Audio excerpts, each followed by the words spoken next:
Hey, welcome back to my channel. It's me, Steven, and I want to talk about getting to know me better. Look, I don't know about y'all, and I know I can't be the only one. Life has been lifing lately, and when things are getting rough, things are getting turbulent, it's kind of easy to lose sight of yourself, lose sight of your goals, lose sight of your purpose, even. And it's okay to need to ground yourself and bring yourself back to zero, to the starting place. And that's what we're going to do here. So it's nice to meet you guys. My name is Steven.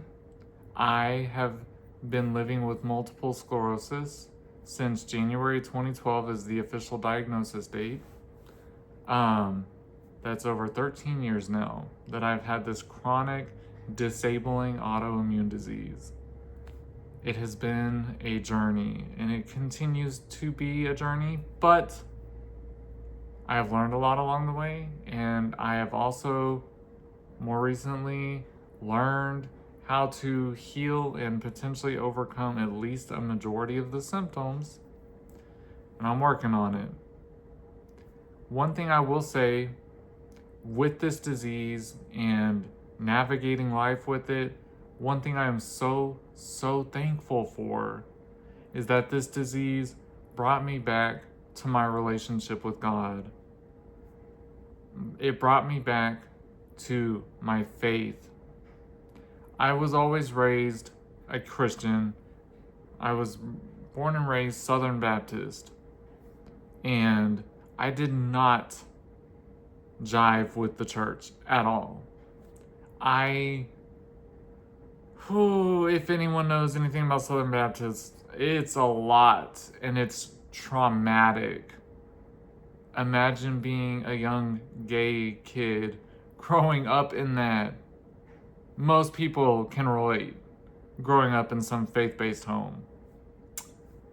I got out of the church when I was about 12. My mom and dad walked away with me because they were on my side. They didn't know it's because I was gay or anything, but they let me make the decision, and I didn't feel comfortable. And for a long time, I kind of lost ways with my faith and with my beliefs. God always had a way of reminding me throughout my life that He's there, but I was dumb. I was young and foolish. I thought I was on top of the world. I didn't need it. And then this disease happened. My livelihood was taken away from me. And in those moments of depression,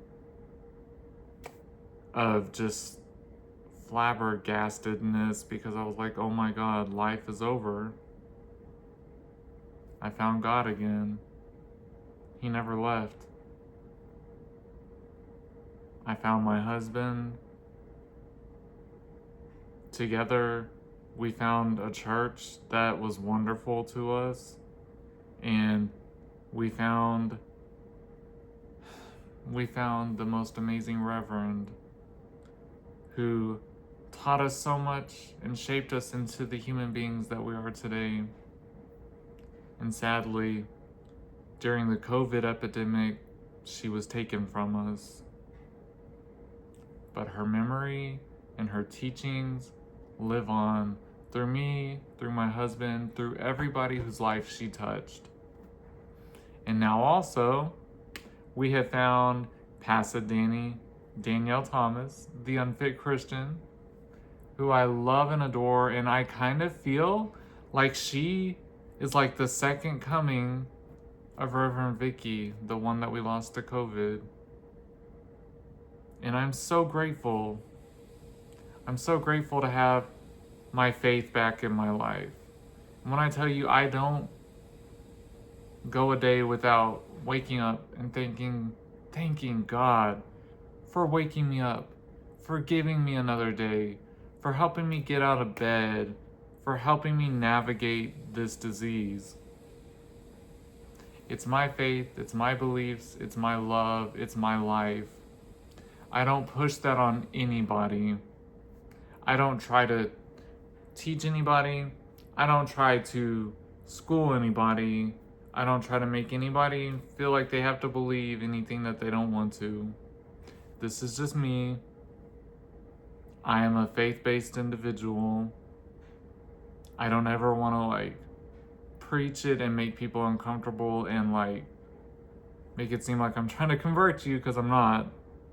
But God is so important to my life, and I can't not talk about that and acknowledge him.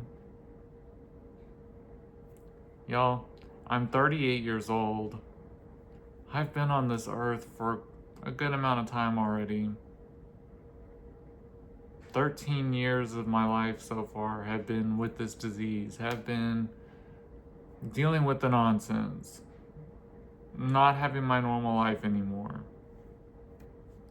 I am a gay man. I've known I was gay since I was about probably 4 years old. I was awakened in my sexuality from a very early age. I can remember watching cartoons and finding myself feeling not an attraction, and I don't know what the word would be for that age, but drawn to a lot of male characters. And as I got older, it made sense. I didn't want a girlfriend like other boys my age growing up. And as I got into my teenage years, I understood. I found the same sex attractive, not the opposite. I didn't want a girlfriend. I didn't need a girlfriend. But I wanted a boyfriend. I will tell you guys, maybe that's a part of the reason why my faith, I didn't turn my back on it, but why I didn't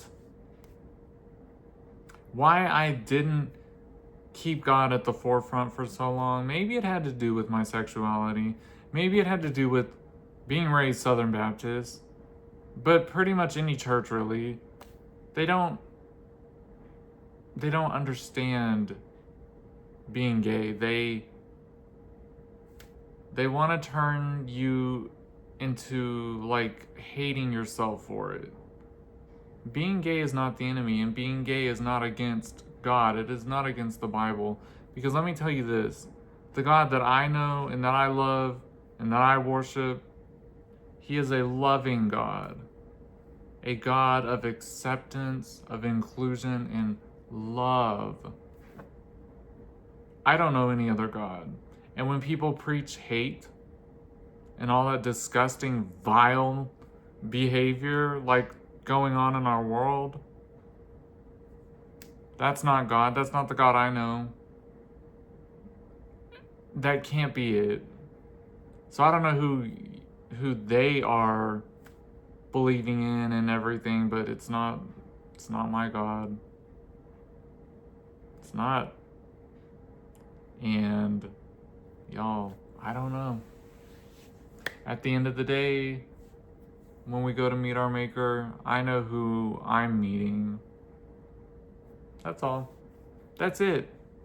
Literally, that's it. So, I'm gay. I'm 38 years old. I'm Christian. And I'm disabled. I have multiple sclerosis, and it has beaten me down pretty good. I don't walk as good as I used to, and I definitely don't have the endurance I used to or that most people have.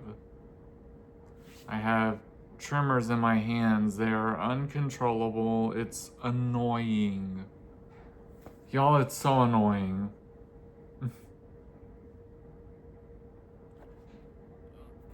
I will tell you, this disease has also done a lot to my sex life, to me as a gay individual.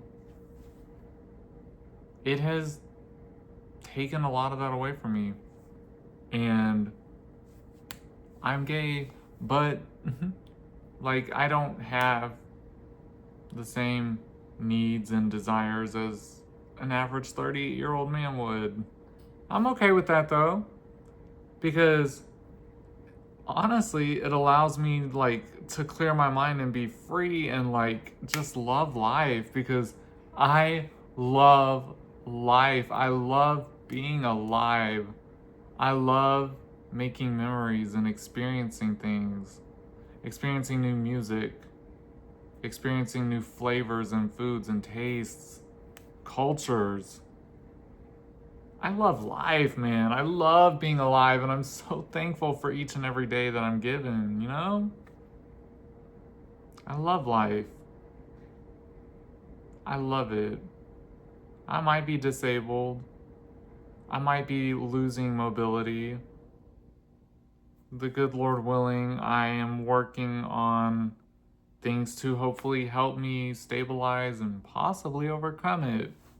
I don't know what the future holds though. I'm not gonna make bold, brash statements that, oh, I'm healing myself. Oh, I am not gonna be sick anymore.